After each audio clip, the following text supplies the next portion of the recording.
Welcome to Man Does Tech, where I solve the problems you didn't even know you had. You start now, park the Audi Q7, engine off, key removed, and put on gloves and glasses. Confirm the battery chemistry, AGM versus conventional, so you choose the charger mode.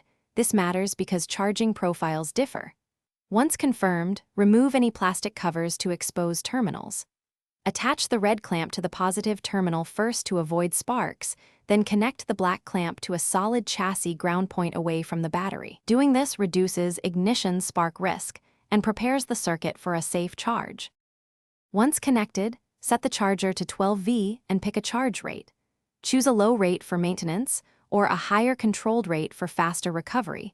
2 to 10 amps is typical for safe charging. Make sure the charger mode matches the battery type. Chargers adjust voltage cutoffs and absorption phases accordingly.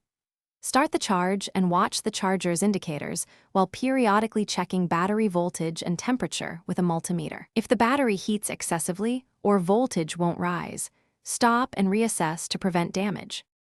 To finish, turn the charger off before unclamping to prevent sparks. Remove the black clamp first, then the red. Replace any battery covers and close the hood.